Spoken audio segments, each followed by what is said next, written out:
few seem to understand it. It's really very simple. Bitcoin standard. Like underhanding the underhanded, the advantage over the archlords, the last laugh, because that is what is standard. The grand plan and also the greatest work, returning of us, valuing all of our time for the value we make it worth. Down are the days of us opening paper purses, handed away, hodling tight, counting the days to hyper-Bitcoinization world. It's time for bankers to move over, cause they no longer rule over us. They no longer owning us. They've no longer got us groveling for all their golden dust. Owe us nothing neither though. Bitcoin standard told you guys. The rules are set in dated, now they're ours. Ancient establishment fading away, taking the place. Round of applause, my club is here to tip your fucking boat. So best to be grabbing the oar, his number going up. Fuck the moon, we're here to be roaming the stars. Bitcoin standard, y'all. It's the Bitcoin standard beat. It's the Bitcoin standard, it's how we plan it for you and me. It's the Bitcoin standard, y'all. It's the Bitcoin standard beat. It's the Bitcoin standard, it's how we plan it for the family. It's the Bitcoin standard, y'all. It's the Bitcoin standard beat. It's the Bitcoin standard, it's how we plan it for you and me. It's the Bitcoin standard, y'all. It's the Bitcoin standard beat. It's the Bitcoin standard, it's how we plan it for the family. Good morning, good afternoon, and good evening. It's time for the bankers to move over. I love this line so much from this song from Anik. So thank you so much for guys for showing up here. We are currently in the small corner of this internet, the small corner that we have here in this Bitcoin corner of the internet. We have currently on the American side 11 a.m. Eastern time, I think it is, and then 5 p.m. for the Europeans. Vienna time, or like the Central European time. And I'm coming to you guys here from a block time. Here, where can I show you guys? We're coming from here from a block time of 923 014 or 014. It's not it's 0. And we currently have a Bitcoin exchange rate of $105,000. And that's I always love that. For just $1, you can buy 952 sats. What an amazing thing! You can get almost 1,000 satoshis for just $1. So that's been a really cool thing, and so that's really cool. I want to talk to you about something interesting, about something that I think a lot of people struggle with, especially in the early days. And I also have some interesting videos again. I have some interesting tweets. I have some interesting takes also. I got today from Gary the Economics some interesting takes in there, who Satoshi is and what he is doing with his coins. Fun stuff. But I want to start off with today just saying hi to you guys. And we have here already in the first minute, we have Birdie here, and we have the Queen Princess Smiley here. So thank you so much for showing up. Really cool to hang out with you guys. And I want to talk to you about something with HODLing. I think especially new people, especially people that came in, let's say the last 2-3 years into Bitcoin, or maybe even like this year, 2025, we still have this fear that Bitcoin might go to zero. We still have this fear that Bitcoin might not be what it really is, that we know it is. And I say that to preface the whole episode today, I want to say one thing. There is only two logical outcomes for Bitcoin. There's the first outcome of Bitcoin, that it will go to zero. Like there's for me a non-zero chance that Bitcoin is a complete failure. I don't believe so. I put all my money into Bitcoin. I put all my time and energy and my career and my job and everything into Bitcoin because I believe otherwise.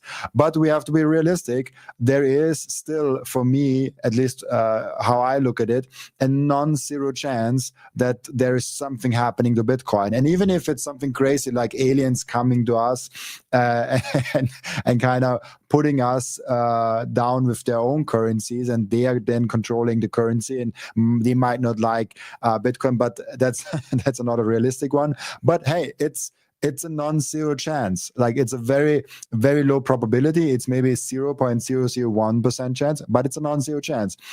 But the non-zero chance is the one logical outcome. There's a second logical outcome, and there's only two, in my opinion. The second logical outcome of Bitcoin is that it will be the biggest transformative thing that we've ever seen. It's the biggest financial revolution that we have ever seen anywhere. And this is the logical outcome I'm betting on. This is the logical outcome that I'm thinking will happen. Because for me, Bitcoin is a foundational invention and foundational discovery. It's a protocol like the TCP/IP protocol and not a product like Google or Amazon or Facebook or Apple or anything of that. Those products have product cycles and they will go out of business. Now we are streaming here on YouTube, Twitter, and Rumble. In 20 years, 30 years, maybe we are streaming still in a very different things, in a very different manner, on a very different platform. So this is something very, very important to note when we get started here, because products always change, investments always change, but protocols and foundational inventions don't change. The wheel is still here. The protocol, the TCP/IP protocol, now older than 30 years, is still here. And Facebook, Google, Apple, Amazon, everything is built on top of that. Protocols are very sticky. And there was in the beginning times of the TCP/IP protocol, many, many times where we said, oh, maybe there we can improve something. And they were completely right. Like the TCP/IP protocol is not perfect, but it was the one that won. It was the one that was sticking enough because it has a network effect. And with Bitcoin, it's similar, not the same, but similar. It will win because not only it has the network effect, but it's the only one that is decentralized and secure. And this is very, very important. The decentralized and secure part is the thing that is extremely important to note here. Because if it wouldn't be decentralized and secure, nobody would care about Bitcoin, because then it's just another asset. Then it's just another payment provider, whatever. But because we cannot alter the future of Bitcoin. We cannot alter the past of Bitcoin. We cannot alter what Bitcoin actually is. We can only drive forward towards that future. Nobody can do anything against that. And so that's why people care, because you can have your own Bitcoin. You can have the Bitcoin in your wallet and nobody can take it away from you. I can give you someone can send me that I don't know about. Someone can send me from Colombia a Bitcoin address, and I can send him money without knowing him, without having to have any information about him, without having to KYC him or anything like that. And that's possible because of Bitcoin. And so it is a very foundational invention that will lead to a lot of things that we don't even know about. Like I recently had CK on my podcast, and he has the famous line of like, nobody is bullish enough on Bitcoin. And I truly believe so. We have not a single person that knows how huge this whole thing will be. It's almost like if you are in the 1993 era and you are kind of trying to predict what will come to the internet in 2025, you would be looked crazy at if you would have predicted all of those things. I mean, there was a book actually, The Sovereign Individual. I think it came out 1997 that kind of predicted a lot of the things that the internet will bring. But this was far-fetched from reality in 1997. Now it's all coming to fruition. It's all coming to reality. And so this is really interesting to look at when we see those things. But that's just to preface that thing. I want to show you some tweets. I want to show you some takes from other people about HODLing, about the importance of not giving up your Bitcoin. And one of those things is from Here we have it. Is from Roger Sony. Roger Sony, he has been many times on the podcast. A good friend of mine. He's saying ignoring the noise is the hardest part of hodling Bitcoin for the long term, and this is 100% true. The hardest part is not getting distracted from all the fancy things that are happening besides Bitcoin. There's those things where you say, hey, there is another coin I want to play in. Hey, there is this real estate that I really want to buy. Hey, there's this car. Hey, there's this jacket. Hey, there's this fancy thing that I always wanted in life. And there's some merit to like fulfilling your dreams of Bitcoin, and I totally get that. But I think the next 5 years are the years to really go deep. The years where you go and spend as little as possible and hodl Bitcoin. And now, actually, someone pointed it out. Someone pointed it out. I can show this to you guys actually live. I made the post about that I'm going live with that topic, and someone pointed something very true out. I want to quickly show this to you guys. Here it is. This is the tweet I just put out that I will go live. And the Swiss hodler pointed something out. Oh, the Swiss hodler pointed something out. I won't hodl until 2045. I'm going to spend and replace it before that. I will be too old in 2045. And this is not what I meant. I already said, I already spent Bitcoin every single week. Every single week I spend Bitcoin, but I still hodl because I think we have to redefine what hodl means. We have to redefine what hodl actually means. And see, he goes ahead and says like, same, my tiny salary doesn't cover my cost of living. It's a little bit different for me. I earn most of my money directly in Bitcoin.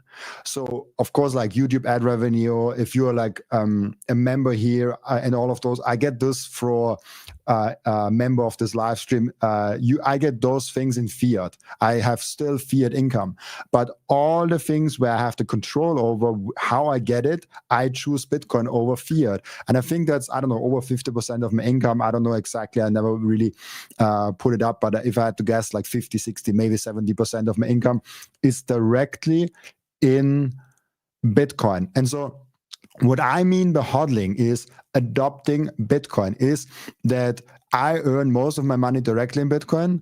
So of course I have to spend it, but I'm stacking every month more Bitcoin. So for me, hodling Bitcoin means that every month I have the same amount of Bitcoin or I have more Bitcoin.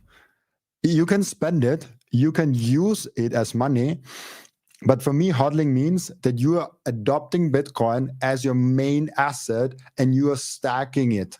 And so, especially if you earn it, it stops.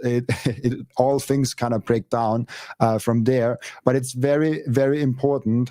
It's very, very important that we realize that hodling doesn't mean you have it only as a store of value. You just buy it and you keep it and it never goes away. It just means that you are adopting Bitcoin as your main money, as this thing that is actually going on. I just go ahead and see some comments, what is interesting started. In January 2004 with Bitcoin, man, you're already doing soon 2 years in Bitcoin. You can be damn proud of this achievement. Really cool. This I hear a lot. All eggs on one or in one basket. Should you put all eggs in the Bitcoin basket? I personally would never recommend this to anyone. I would never tell you, put all the eggs in one basket, just go ahead and do Bitcoin and nothing else. I would never tell you to do that. I do that. I choose to put everything into Bitcoin because I believe in it, because I really do think that this will change the world. But again, I told you guys, there's a non-zero chance that it might not end up being the main store of value, being the main money of the world. If it is the main money of the world, it will have a 400 trillion, 500 trillion, maybe even $600 trillion market cap if we have zero inflation. If we have inflation, of course, those numbers will grow. And of course, I know if it is successful, we will value everything else in Bitcoin and not in US dollars. So we will value real estate in Bitcoin and all of those things, and not Bitcoin in US dollars. But that's a whole nother thing. It's just, I think, interesting to know if Bitcoin is successful, and if it would be measured in US dollars, it would be $500-600 trillion in market cap, maybe even beyond that, maybe more than that, because we are all not bullish enough on Bitcoin. So that's why I'm saying I'm all into Bitcoin. Like, that's the biggest opportunity I will ever get in my life. I'm 27 years old now. This is the biggest thing I can possibly do with my savings, with my financial energy. And I'm willing to bet against the small odds that we are all wrong. I really don't think that we are wrong. And even if we are, at least I stood for something. And this is actually an interesting point. If let's play this thing. Let's play like, what if we're wrong? At least we are on the right side. At least we played on the decentralized and sovereign individual side. At least we wanted to have the best money for the world. At least we were always good enough to say, hey, we fought for something. And if your kids, if your grandkids, whoever asks you in 50 years, like, what did you do in the financial revolution that was going on in the 2020s, in the 2010s, in the 2030s? You can say proudly, you were on the right side of history. And I think that's very, very important. And this is also very, very good to have that perspective of, even if we're wrong, we were fighting for the right side of history. Now, he goes on and says, we are back here. I forgot to blah, blah, blah. How do we get that on here? Share. Now, he goes on and says, remember that everybody has different intentions with the investments. Of course, not everyone has the same goals as we have. And some people just want to buy Bitcoin to get rich quick. I personally think that's a horrible thing to do. If you just buy Bitcoin to get rich quick, that's probably not, like, Bitcoin is not there for that. You will not get rich quick with a 50% CAGR. So like, if you have an asset that goes up with 40 or 50% per year, and you're not currently rich, this will not get you rich in the short term, but it will get you very wealthy in the long run. So this is why he mentions some people want to buy Bitcoin to get rich, which is absolutely not the case. And here he goes on, and this is the most important thing. Your goal should be to buy Bitcoin and hold as long as you possibly can. This is the most important part. If we think about what we said earlier in the live stream of Bitcoin is this massive monetary revolution, this thing that will keep on growing, this thing that is bigger than anything else, and nobody is bullish enough. If this is the case and it doesn't fail, it stays decentralized and secure, if this is the case, then your goal, especially over the next 5 to 10 years, should be to buy as much as possible and to hold on to it as long as you possibly can. And so this is a really great really great take from him. And also he put out this thing, and I found it very interesting. Why is everyone broke? Most people get excited about a 60% discount when it comes to depreciating electronics. Buy the shit themselves when assets prices I think there was something like that. But when the asset prices fall 5 to 20%, assets are programmed to eventually go back up. Electronics will probably never be worth what you paid for them. And this is an interesting point of if you go down with your asset, let's make it that way. Imagine you have your favorite socks, the socks that you want to have all the rest of your life. If you have the favorite socks and you say like, those socks, I want to just have them for the rest of my life. There may be Bitcoin socks, maybe they're just normal black socks, whatever you prefer. And you go through the store and you see them on a 20-30% discount. You're like, oh, the same socks that I used to buy for like, I don't know, $6 a pack now are only $4 a pack. You're like, oh, how much can I buy from them? Because I need them the rest of my life. My feet will not grow. Even if I get fat, my feet is probably still kind of the same size. Even if I get more tiny and my feet is still the same size. So why don't I go ahead and buy socks for the next year? Why don't I buy a lot of those socks? And so this is a very logical thing. If we have an opportunity to buy something very cheap that we anyways need, then the brain is like, oh, let's buy a lot of them. Like let's just like buy a long kind of sustainable thing for our socks. But what if Bitcoin goes down? All of a sudden, people are freaking out. And so again, to the earlier example, if Bitcoin is this monetary revolution and we have the opportunity to buy it cheaper, every dip is the opportunity to buy a little bit more of the finite supply of Bitcoin. That's a beautiful thing, because there are only 21 million, and there's probably less than that. There's probably like 15 million only. So with every buy that you are executing, with every buy that you're saying, hey, I want to buy a little bit of here, I want to buy a little bit of here, you are getting more freedom for less dollars. I say this on every single live stream when we start the live streams. We have here, I can show you this, guys. We have here the amount of Satoshis you get for $1. So for $1, you are getting almost 1,000 Satoshis. And if we come back to what it means, 1,000 Satoshis, we will run into this problem at some point in history where one Satoshi will not be a small enough unit, where we'll have to break up one Satoshi in, I don't know, 100 Nakamotos or 100 Microsatoshis or whatever we call it. This is extremely important. This means that one Satoshi will be worth $1 today, or maybe even $10 today in today's currencies.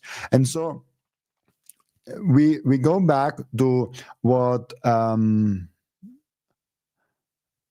Rajat Soni said, that what if our asset that we absolutely love, the asset that we know is there for our entirety of life, that we need, that everyone wants, that 99% of people want but haven't figured out yet, why wouldn't we do everything in our power to buy more of that very thing?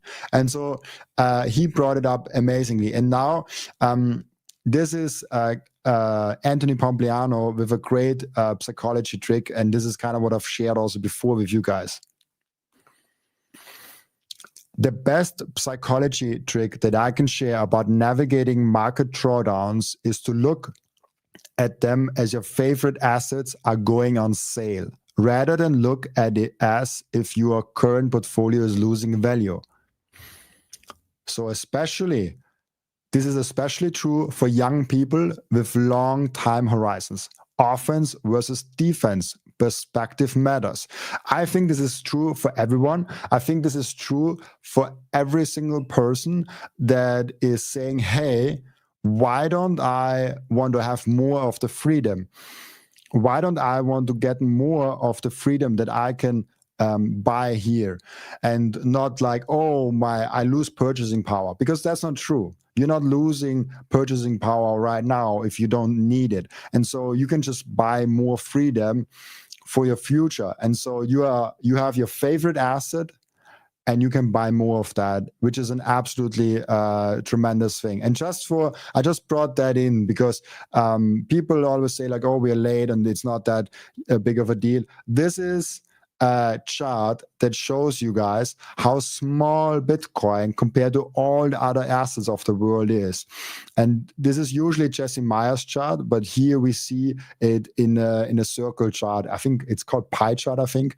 And so Bitcoin here with $2.3 trillion is very small.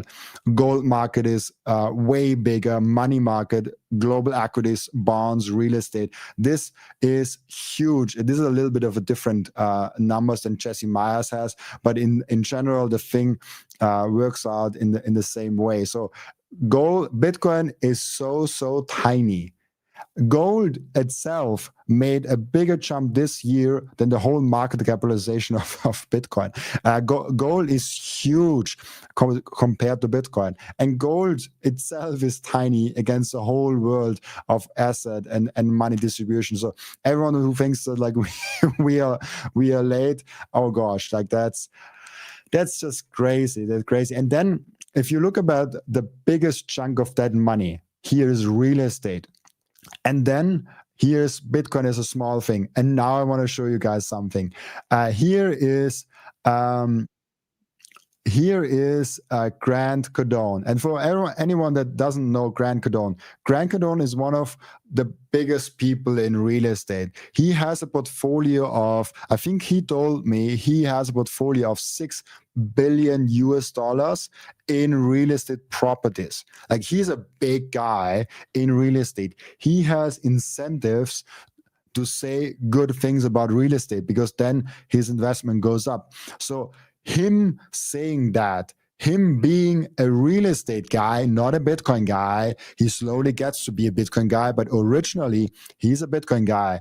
And he gets now the question of $1 billion of Bitcoin or $1 billion of real estate. What would you take? And Grant Cardone basically said, and he will explain it, I will take the Bitcoin in a heartbeat. And please listen up to why and what he says here. I think it was crazy good what he said here as a real estate guy. And remember, just before we play this video, remember how big of a chunk real estate is compared to small Bitcoin. And now see how real estate people start thinking very differently to what they used to think about.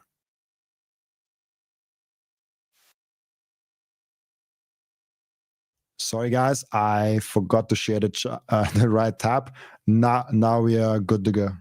You want to give me $1 billion in Bitcoin right now? I have 5 seconds to make a decision. $1 billion of Bitcoin or $1 billion of real estate. I'll take the Bitcoin right now. Why? I don't have to do a title. I don't have to do an appraisal. I don't have to do a survey. I don't have to go through the banks. I don't have to get a loan. It doesn't come with termites, tenants, evictions, the government, taxes, bullshit. Yeah, I'd take the Bitcoin in a heartbeat. And that's the billionaire mindset. That's the billionaire mindset. 100%. This is so underrated because the real estate comes with so many headaches, and the good thing that you can do with the leverage real estate, where you can put 3, 4, 5% down only, and then get a massive real estate property and use that in the future to buy even more real estate properties.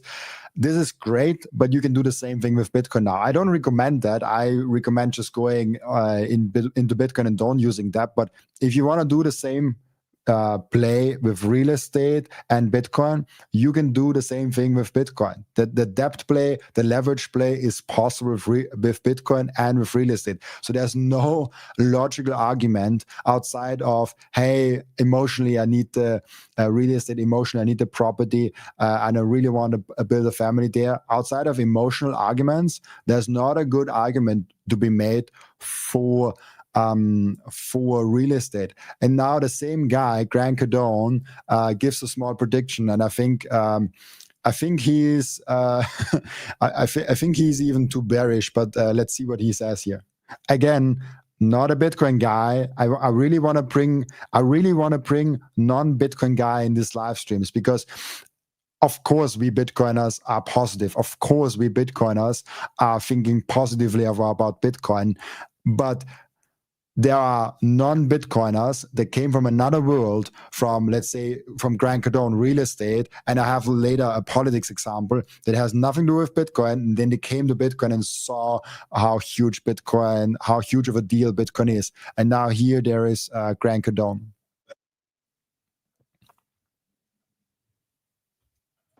$200 pieces that day, and I bought 300 pieces the next week at 108. I bought it at 93,000, 105, 75. I bought a shitload at 75. I was given it at 500. I think my price prediction is more. I think we could get to 160 before the end of the year. I think so too. I think 160 is very much possible, but it gets more and more unlikely as the year moves on. But let's see. And I think that $1 million is easily attainable in the next 5 years, maybe sooner.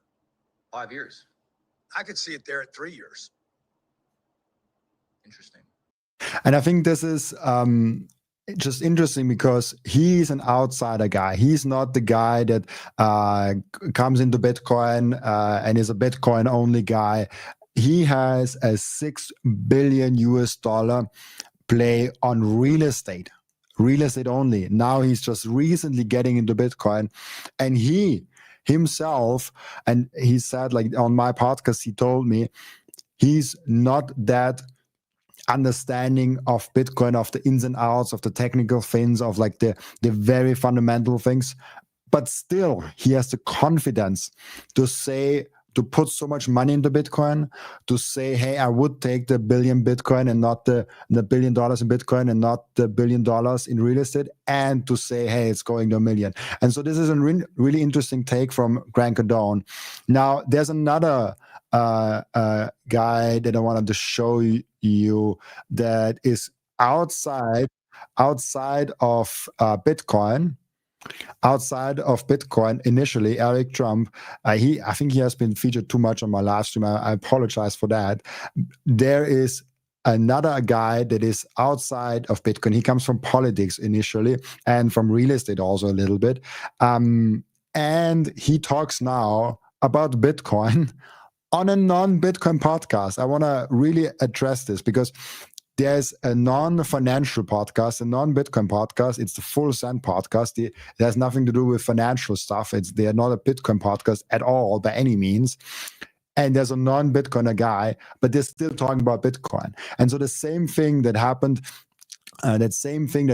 with Grant Cardone, that is a non-Bitcoiner talking about Bitcoin, is also here now happening with a Bitcoiner from politics that came into Bitcoin, talking on a non-Bitcoin podcast about Bitcoin. It's kind of, and this isn't in a bear market almost. Like, we are not in a bull run. Like, all those things are supposed to be happening in a bull market, but not in a bear market. So that's kind of, it's crazy for me, honestly. Wait, you think it's going to hit $1 million? I saw, right? I do. Yeah, listen, it's going to be a number of years before it does, but no, I absolutely do. First of all, the biggest families want it. The biggest private wealth funds want it. Fortune 500 companies are treasuring it every single day. There's people are hoarding Bitcoin. I mean, there are major nations out there that take all their extra energy and use that to mine Bitcoin, right? And so it's becoming truly like a world-class asset. Right now, all of a sudden, you can also buy in your equity markets. You can buy it as part of ETFs. You can buy it, as part of your 401ks, your Roth IRAs. And so it's incredibly valuable. But people were saying that to me. I was telling people buy BTC at $50,000. Eric, it's too expensive. It's at 50,000. I'm going to wait till it comes down, right? That hits 80,000. Buy Bitcoin. No, it's 80,000. It's way too expensive. Then all of a sudden it hits 100,000. Buy Bitcoin. No, it's too expensive, right? And then it hits 125,000. It's like, guys, I don't know how many more times I can say it to you. Like, I think it's going to continue to rip. I think it's going to do really well, and I am all in. And I've never been more proud of this company. American Bitcoin's like it. And it's super interesting because I've made this transition to stop telling people about Bitcoin if they don't ask me about it. I mean, obviously, my YouTube channel is a little bit of an exception to that rule.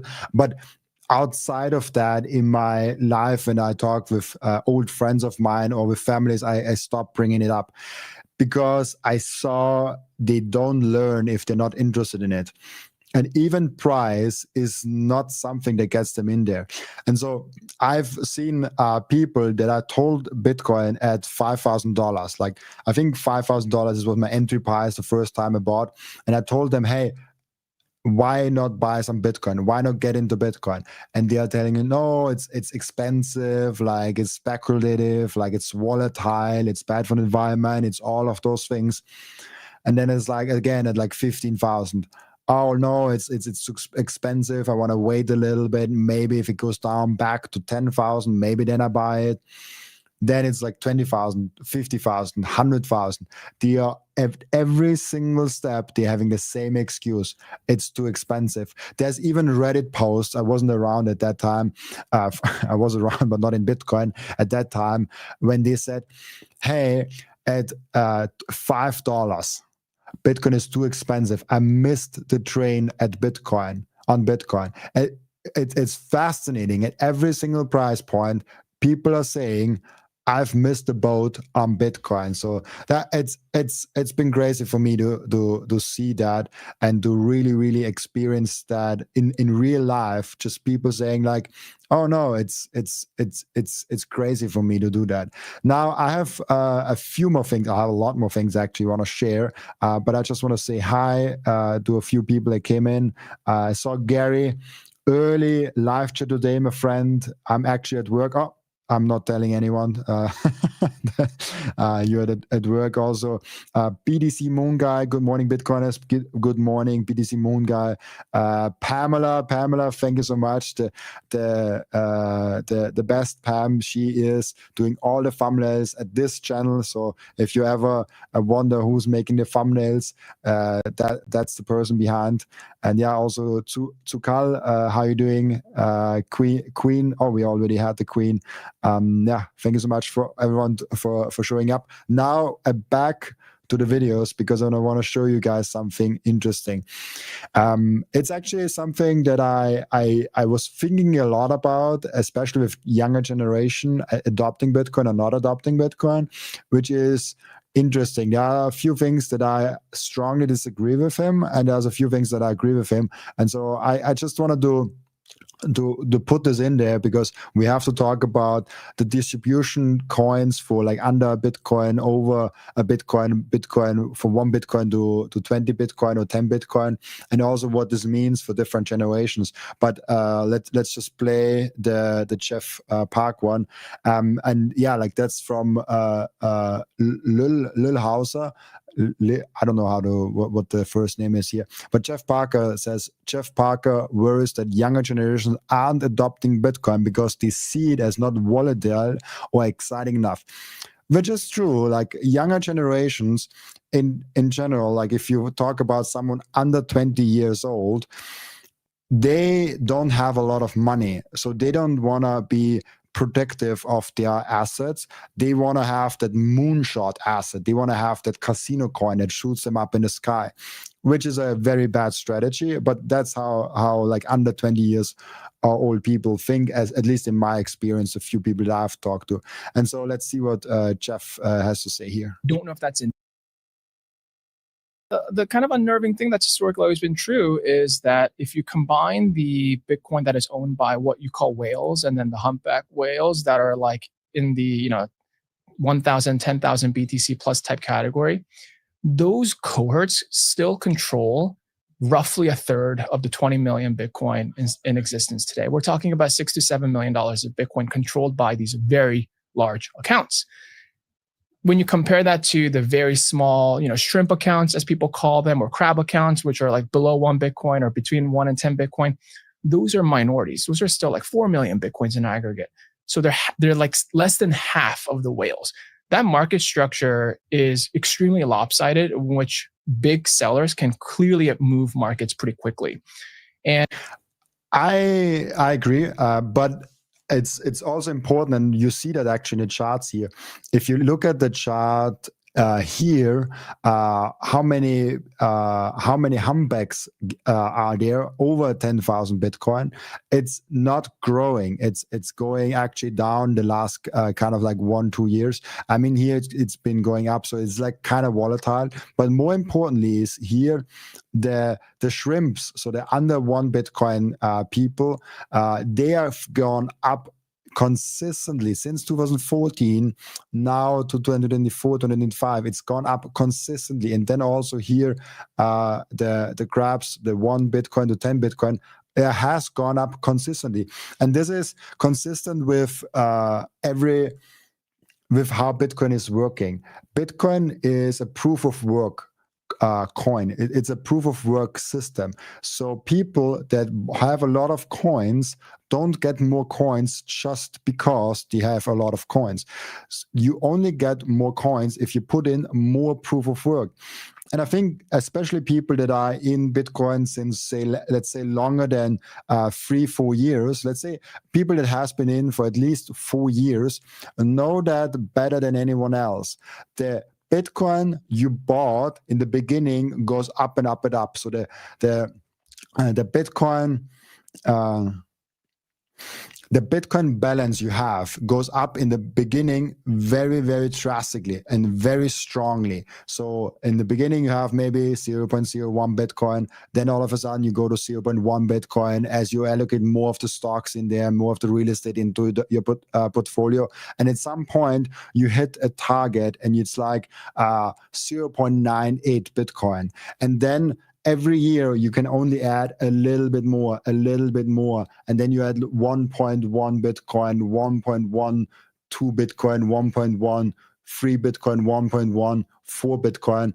So all the normal distributions of someone accumulating Bitcoin usually looks like, or I have to do it in a mirror now. In the beginning, it goes up and up and up. Very drastically, and all of a sudden it kind of stays stable because it gets harder and harder to accumulate Bitcoin. Bitcoin grows faster than your salary, usually, and at least in my case, Bitcoin grows faster than that. And so it's almost like the longer you hodl, the longer you stack, the harder it actually gets to stack and hodl, because you're like, hey, if I put my whole salary into Bitcoin, it doesn't really change a little bit, doesn't change a lot on my stack. It's just like a little bit more is in there. And so this is really true for a lot of people that say like, hey, it's actually doesn't make a huge difference. But yeah, let's go back through the video here. Half of the whales. That market structure is extremely lopsided, in which big sellers can clearly move markets pretty quickly. And the truth is that these whales have been selling consistently, not shortly, but for a long period of time. If you look at their on-chain footprint from 2022, they've been consistently liquidating. And what you're seeing is that for the first time with the ETFs having launched, the smaller accounts are also no longer buying on chain. So the other really kind of shocking thing you can see is when you look at the shrimp accounts or the crab accounts, they're consistently buying Bitcoin little by little, accumulating until about 2024. And then it stops. And then what you saw the last year and a half is it is actually going down. And to me, that is a little bit worrying, because it's one thing for it to maybe not go up as much as used to because people are choosing the ETFs. But it is not great when it's going down, because that also means that there's certain small, young accounts that are also choosing not to be invested. Do you think it's because they're going from on-chain buying to buying an ETF or, some other mechanisms? So like they're still buying, it's just now being pushed behind the curtain? So no? So that was kind of my original hypothesis. And I still think there's some of that substitution effect going on, because you can see that trend with kind of the accounts that are in between, like between like the whales and the shrimps, right? You can see there's a gradual increase. I think it's up to like $100 million of Bitcoin, where those wallet accounts are accumulating more. Those are clearly ETF activities. However, the reason I don't know if that's enough is because if I were a young person, I still think young people choose to own coins. fundamentally.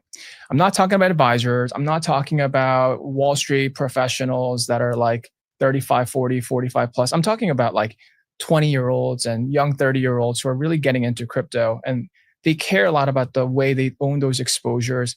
I look at that cohort generally to be those that are opening Coinbase accounts and buying Bitcoin, especially if it's like below 1 Bitcoin in size. We're talking about less than 100 grand. Like those accounts, I think still, if they were young demographics that were interested in exploring, would choose to go on chain. That's my.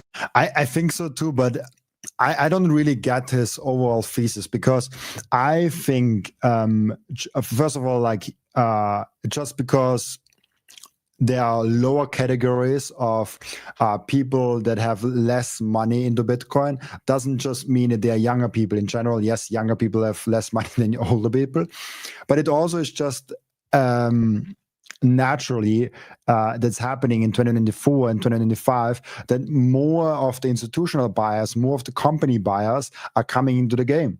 So more people that have more money are coming now into the game. So it doesn't mean young people are less hyped about Bitcoin. It just means the deeper buckets, the buckets that have more purchasing power, like companies, institutions, ETFs, and all of them, they're buying more Bitcoin. And even bigger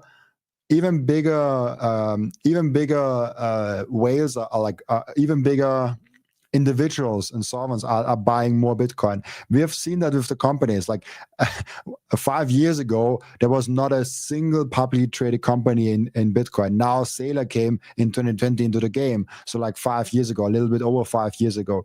Now we have over 200 publicly traded companies that are in the game. And then you can bet there are a lot more private and medium-sized companies that are in the game really, really heavily. So I think it's a natural stepping point where we have not a lot of hype in the market. So there's not a lot of individuals FOMOing into Bitcoin, but there's actually big players coming into Bitcoin. So it's an interesting observation, but I'm not fully convinced of his theory that it's about younger people not being excited about Bitcoin. They're not, obviously, but it's not that big of a problem, I would say. So you know what? I would love to see some of the biggest businessmen in Europe to start buying Bitcoin and say, we are in this too. They're actually doing that.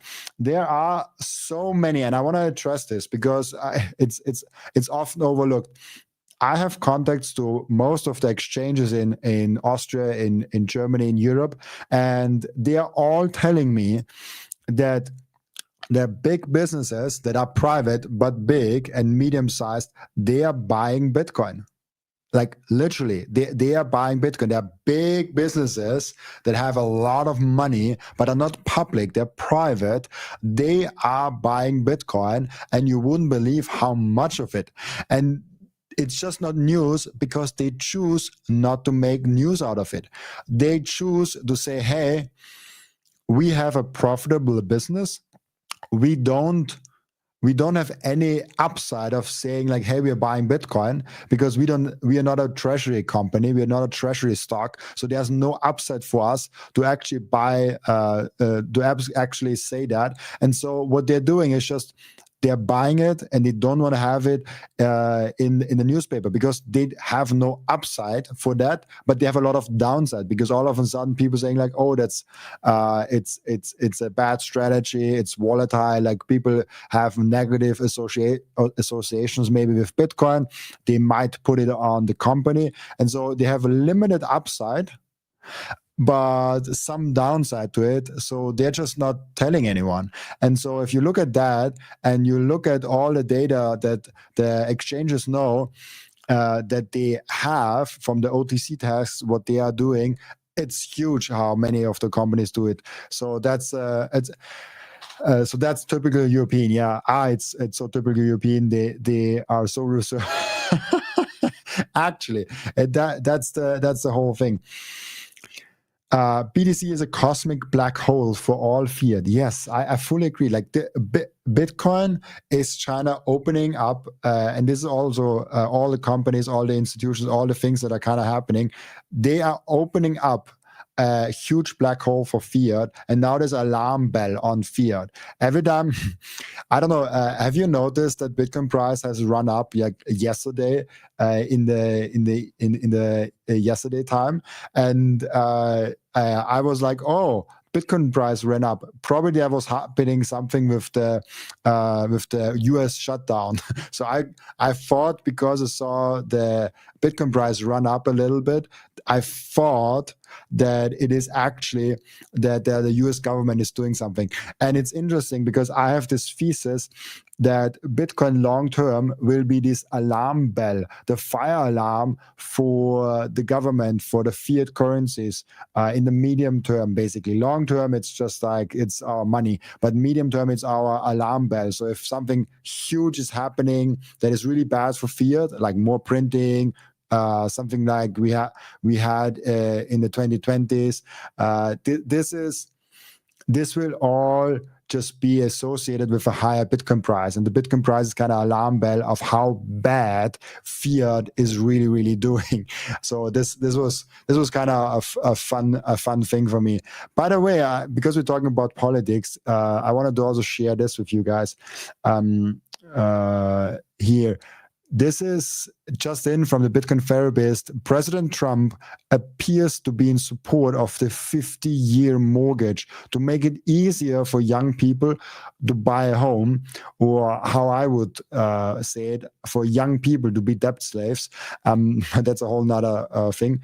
What are your thoughts on a 50-year mortgage? And so this is an interesting one, because I think 50 year, if you cannot afford a home and you cannot buy it outright, you probably cannot afford it.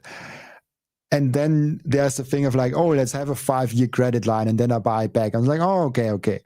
But if you cannot afford a home and you have to make a 30-year mortgage for that home, otherwise you cannot afford it, and then you also maxed out and you have to pay that mortgage payment every single month for 30 years. Good luck. You are basically in the command of banks. The banks owns the home, made the money out of nothing, and then also you are at their mercy. Like, you're completely at their mercy. Like, why would you do this with 30 years? Now comes the thing with 50 years. That's even worse. If you cannot not afford a house right now, you definitely cannot afford to do a 30-year mortgage, and you can even less afford a 50-year mortgage.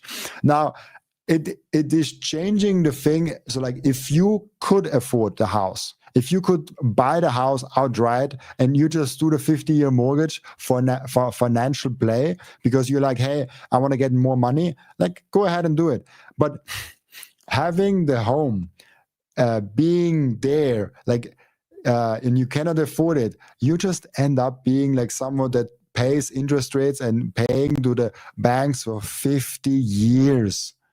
If you start that at 25, you will be paying off your mortgage with 75 years old. You really want to do that? You really want to do that? Oh gosh, like that's crazy for me. I hope that doesn't come. 30 years is already too long, in my opinion. But I'm really against debt, and I'm really against like all of that. Now I have a few more videos I want to show you guys, but I think I only show you one more video. A video that is super interesting. But before, I want to quickly check with the comments, because maybe this. Yeah, exactly. True said it, like 50-year slavery trade. That's very true. When they say 50-year mortgage, I hear you will own nothing and you will be happy. Very true. This is exactly what I'm thinking. Like, you will own nothing, because at that point, if you have the mortgage, you don't really own the home. It's still the bank's home. I don't know like how it works legally on every single part of the planet, but in general, I don't think you can own a home, because the government can just take it away from you. But in also, if you have a mortgage, you don't own it, because you still have to pay for it. And if you have to pay for it every month, do you really own it?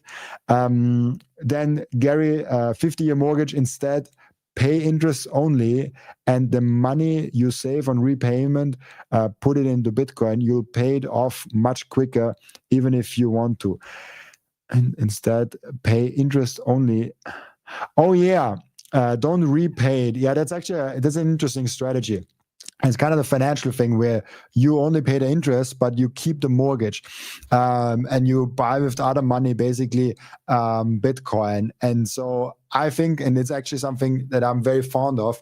If you are now a young person and you want to, let's say you're 18 years old, and you want to own a home when you're 35 years old or 30 years old, your best play right now is to buy as many Bitcoin as you possibly can. Because at some point, this Bitcoin price will go down. And I will show you a chart here. Let's go in this a little bit deeper. Real estate measured in Bitcoin. Here we have it. We have this chart. I can show this to you guys right here. So this is why I'm thinking buying Bitcoin is your fastest way of actually owning real estate. So if you think about, hey, I want to own real estate at some point, buying Bitcoin long term is probably the best way. And I myself, like, if at some point, like now I'm 27, if I'm 35 years old and I want to buy a home, at that point, and if at that point a small amount of my Bitcoin stack is buying me a home, I'll probably do it. I'll probably exchange the Bitcoin for real estate. Maybe I finance it. Maybe I do a mortgage. Maybe I do all of those fancy finance works that you can do with Bitcoin and borrowing against the Bitcoin and borrowing against your home and all of that. So I don't have to spend my Bitcoin. But if I can buy a property with just a little bit amount of Bitcoin, then I consider it. And that chart is the reason why. Now, it's unfair if we take the first, like, let's say 9 or 8 years out. So let's start us with like 2017. In 2017, in the beginning of 2017, one US median home, like one real estate property in the US, the median of that was 302 Bitcoin. 302 Bitcoin. Now, just 6 years later, which would be 2023, let's say 3 years later in 2020, this went down to 20 Bitcoin.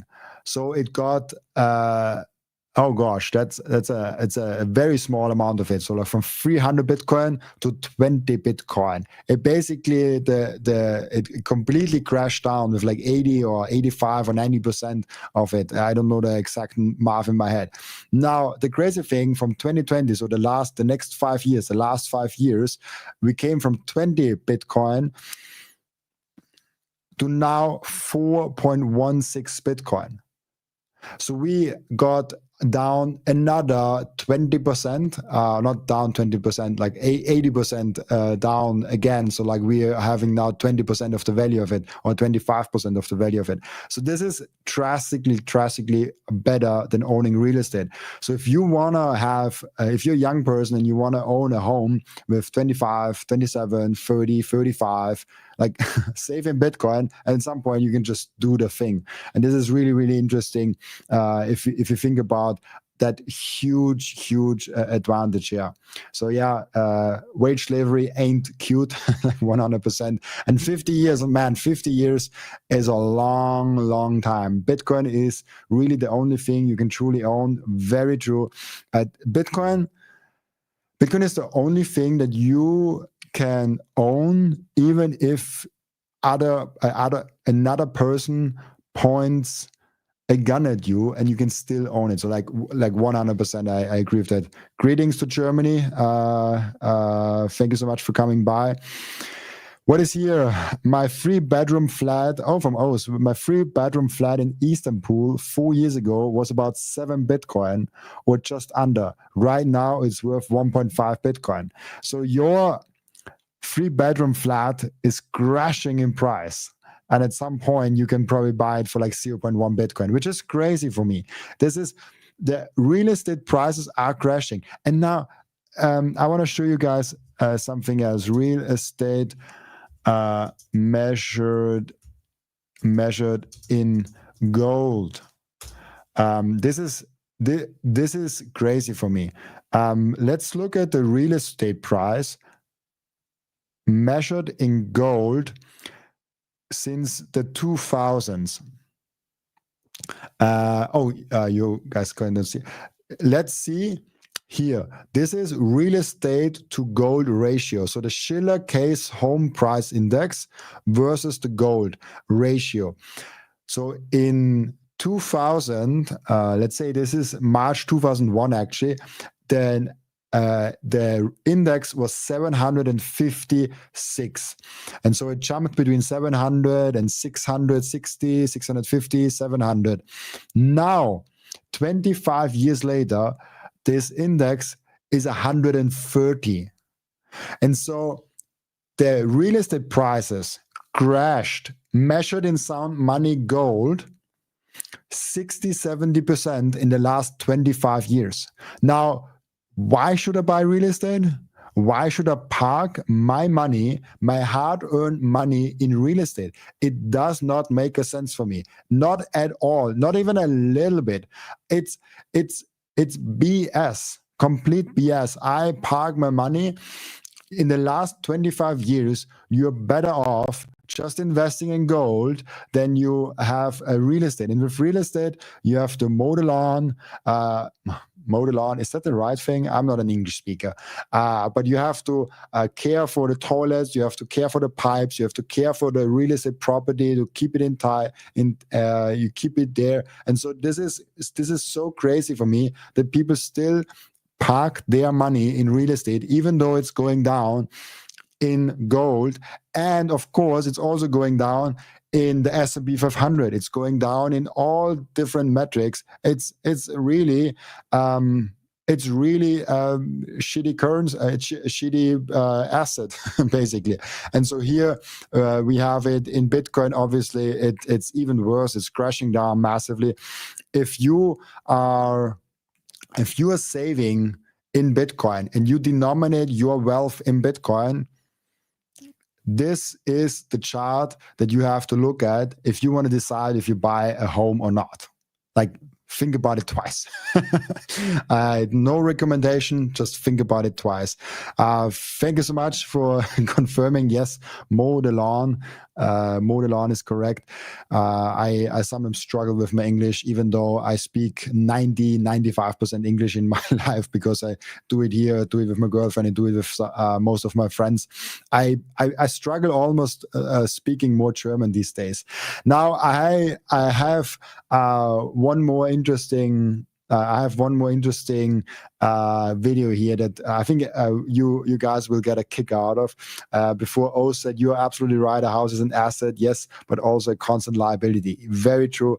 It's a constant liability. You always have to care for it.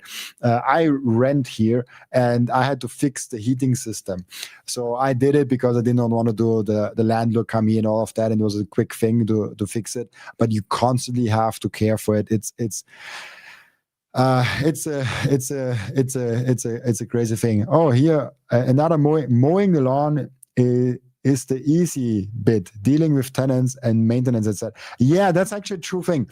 Like dealing with the legal things, dealing with kicking someone out because he doesn't pay the rent, or doing all of those things are big bills that might just stack up because you do not have the great pipes or whatever. Like, there's a lot more things that come with it. And yeah, also, like Oliver, property taxes. I haven't even mentioned property taxes. How can you own something and you have to pay property taxes every year? They can be quite hefty. Like, it's like, and they want to increase it. And so if you also think, one more thing on the real estate, if you think about what you can do with real estate, if you think about I forgot what I wanted to say. Oh, completely forgot what I wanted to say. I had a thought in my head. anyways, but the property taxes is a huge. Oh yeah, that's what I wanted to say. If you think about from a political climate, you are maybe in the European Union, maybe you are somewhere in the US, maybe in the UK, Canada, wherever you are, you have to abide by the local rules. And they have capital gains tax, they have property tax, they have all different kind of taxes. And if you think about it, what actually will the politicians tax first? Will they tax first the real estate? Will they tax first the gold? Will they tax first the Bitcoin? They will tax first what is the easiest to tax and what brings the biggest revenue, because they're logical creatures. They're like, okay, what does bring the most revenue and what is easy to enforce? Real estate. That's why property taxes exist for real estate, but not Bitcoin, because it's not because Bitcoin will just flee the country. There's this great island example that Saylor always brings up when he talks about taxes. There was a small Italian island that got a lot of rich people there, and they got in there with their boats, and then the local people complained that they don't have to pay taxes and they can just use the town, and like, why are they here? And then they forced them to basically pass a law that would force the boats to pay taxes. On the day where they passed that law, all the boats just left. They went to the next harbor. They went to the next station. And so this does not make any sense for me whatsoever to tax something that says, how should I say that? If you want to tax something, you should tax it you should tax the thing that will not flee the country. And real estate cannot flee the country. Like, real estate will always be there. It might change, the owner might change, the value might change, but the real estate property cannot flee the country. The Bitcoin can. So if you put a massive tax on Bitcoin, it can just go out of the country. It will go away. The same with companies, by the way. Why do companies pay less taxes in income than employees do? Because companies flee way quicker than employees do, because people want to stick with their jurisdiction. They want to be close to the family. Companies, they can just flee. You can have a company somewhere else and they still have the employees somewhere. So companies' headquarters, like, why is everything going from Google to Ireland? Do they like Ireland so much? No, because there's the best tax treatment. And so Bitcoin will always have long-term the best tax treatment. I personally think all capital gains tax in the Western world will be eliminated on Bitcoin in the next 10 to 15 years. I don't know exactly when. There might be some exceptions to that, all of that. But long-term, it's just a matter of time, because the countries will want those Bitcoin to be in their country. They want to have it in this country. They don't want to push it outside. And this is just a logical thing that will come. Now, massive costs associated with buying and selling property. You can sell a bit of a house plus selling. Yeah, man, you guys bring such great arguments. Like, if you want to sell the house, you have to either get like a mortgage to get some money out of the house, or you have to sell the entire thing. You cannot just like sell a small thing. And now let's not get started with like real estate on chain and like weird things where you can sell part of it. Like that's weird, and that's just shitcoinery in my opinion. But you cannot sell you cannot sell a part of the house. That's not how it works. And so I think we are in big agreement that we don't want real estate.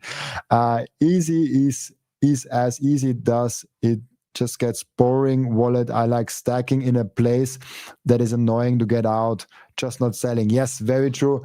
You refer to the title of the live stream. Yeah, it's like HODLing is not that easy, but keeping that's actually an interesting one because you can hodl very easily if you have time-locked wallets. So you can time lock your Bitcoin for like a year or 2 years, and then you cannot get to your Bitcoin within the next year or two. So if you wanna hodl in Bitcoin, and you're like, hey, I want to hodl the Bitcoin, I don't want to be distracted the next 2 years, you can literally lock yourself out of those Bitcoin for 2 years and kind of have a setup like that, which is an interesting strategy that I think you could definitely do. But here, last video, where is the last video? Here is the last video that I want to show you guys. This is one of my favorites, in air quotes favorites, Gary Stevenson, and he's very much wrong about Bitcoin. He doesn't get it at all, and I think he shows here a lot of weird things that he says about Bitcoin. Crazy how a person can even think that. But yeah, let's dive into it. I think it's more entertaining, this video, than it is educational, let's say it like that. No, you know what? I'm going to finally address this, all right? This is what I want to say about this, right? Imagine you are fucking Satoshi Nakamoto, who is a fake guy who invented a fake currency and is owning like $1 trillion worth, all right? If I was this guy and I have $1 trillion of Bitcoin, and I know if I start selling it, the price will fall to zero, what I'm going to do is sell fucking 100 grand's worth of it, use that money to buy advertising, and then I'm going to sell 200 grand and use that money to buy advertising, and I'm going to work really, really fucking hard to buy a lot of fucking advertising so that all of the world's most naive young men are owning this useless shit and I get all their fucking money. Listen, it's a scam. Look at what Donald Trump did. He comes in, here's a coin, you give me $50 billion fucking dollars, you fucking idiots. Don't fucking buy it. I mean, I don't even understand the argument. I just found it funny because what he is basically saying is like he wants to sell his coins to benefit from Bitcoin, and at the same time, he is aware that if he sells it, that there will be a price dump. So he sells it, but then doesn't get the money to himself, but to other people to buy advertisement. So then he also does not get anything from it. So why would he sell it in the first place? So this argument in itself has a lot of logical flaws that I think not even himself is understanding. But he's one of the, yeah, I don't want to say it out loud, but like I 100% agree with you, Oliver, here. He's, I don't know. I think he's there's like 3 camps, in my opinion, that are on this world that have opinions on Bitcoin. There is the Bitcoiners that get Bitcoin, like that most of them in the chat here are, that just know what Bitcoin is and what Bitcoin can bring to the world and what Bitcoin can do to the world and all the positive things and what we are convinced about and what we know is true. And then there is the second tier of people that say, hey, I think Bitcoin is bad for the environment, but I don't really know. If you ask them, hey, what is the hard limit of Bitcoin? They're like, what is a hard limit? And they don't even know that it's 21 million. If you ask them about difficulty adjustment, they don't really know. And so those are the mass market. Those are like 95% of the people on earth. They have no clue about Bitcoin, but they have a slight positive or slight negative opinion on Bitcoin, and they're just existing there. This is the biggest pawn of people, and they will slowly come to Bitcoin as they get educated on the actual asset. And now then there's a small subgroup of people, like 0.001% of the world, that are like Gary Stevenson or Peter Schiff or other people that have an incentive. They have an incentive to speak bad about Bitcoin. And that's why they speak bad about Bitcoin. Now, they get educated a little bit, so they can make bad arguments. They just search of like, how can I frame that in a bad way so I can speak bad about Bitcoin. I can say that's a scam, fake currency, blah, blah, blah, all of those things. And so this is very, very, very true for Gary Stevenson. But I think we have to remind ourselves he is a very, very tiny amount of in the whole world, like a very, very small portion of the world is like him. The vast majority still has no clue about Bitcoin. The vast majority of people on earth, you can ask them, hey, what is the difficulty adjustment about in Bitcoin? And they're like, huh? Difficult what? So this is kind of, they will not know about Bitcoin because either they haven't done the work or they don't want to do the work to get educated. And also, it's actually a good point of Eddie. It takes a few weeks, months, years of thinking about the implication of a truly fixed supply before you really grasp it. It's important. Acquiring the information is step one. And I think most people haven't even done the first step of acquiring, of getting the knowledge, of getting the information to themselves. Because otherwise we would be at 1 million, at 10 million or whatever. So this is why most people, as Eddie points out, hasn't done the step one already. And then you also have to be open-minded and not incentivized to speak bad about Bitcoin like Gary or like Peter. But then people will get it. I said, and I'm very sorry about that, I said for 3 years straight that Bitcoin is a scam to all my friends. From 2017 to 2020, that was my opinion on Bitcoin. Now, thankfully, I changed my opinion on that. Thankfully, I got educated. But it took me a while. And so this is kind of what it is. Now we have one more question here. You stack KYC or no KYC? Actually, I don't even know how I stack because I earn Bitcoin. And so I hope I stack non-KYC because I earn Bitcoin. So I give them my Bitcoin address and they give me their Bitcoin. But of course, if they account me in their accounting systems, then they kind of know who they gave the Bitcoin towards. So there are companies that pay me that I know are non-KYC. There are companies that they pay, this is probably KYC. But it's a little bit different for me, Mario, because I earn Bitcoin. And because I earn Bitcoin, I get directly Bitcoin from them. And I cannot control what they are doing on their books. If they are writing down, hey, we gave Robin that amount of Bitcoin at that time, I hope they don't do it, but it's not in my control. So I have a hybrid system, I would say. I think I have some non-KYC Bitcoin and I have some KYC Bitcoin. Now, as an advice for like, what should you do? I think you should have both. I actually think you should have a non-KYC stack and you should have a KYC stack. And about the non-KYC stack, nobody should know about. Like, you should not tell anyone about it. And also don't mix it. A lot of people, they buy non-KYC and KYC and then they mix the funds. They merge the UTXOs, however you want to call it, and this is like, why do you do that? Then you don't get the benefits of the non-KYC Bitcoin. Keep the non-KYC Bitcoin separate. Don't touch them.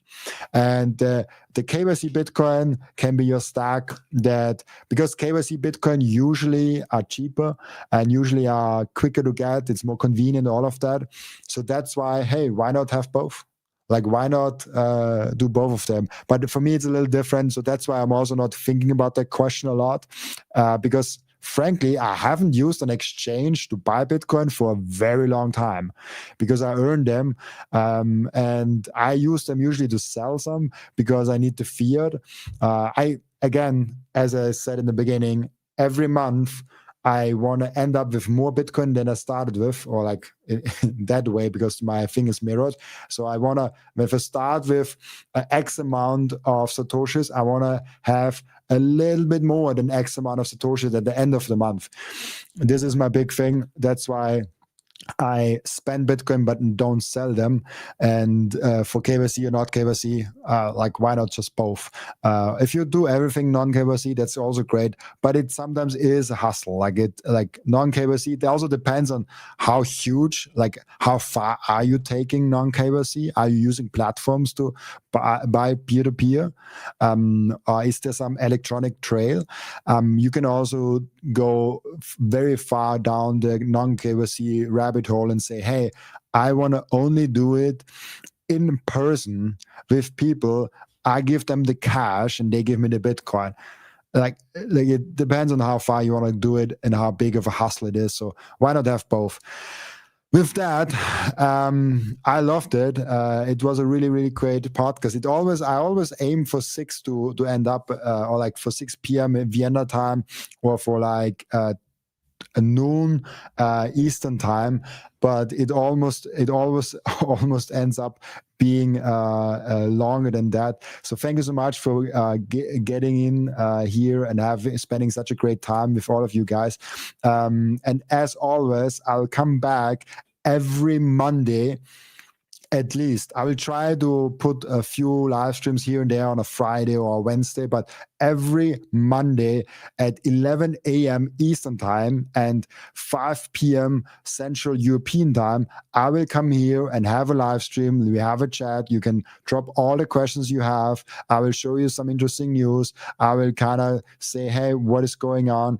And this is what I will do every single Monday here at our small special corner of the internet. So thank you so much for joining, and I'll be back next Monday with another live stream.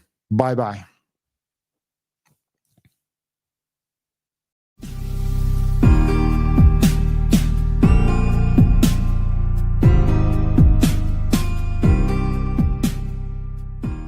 This content is for educational and entertainment purposes only and does not constitute financial advice.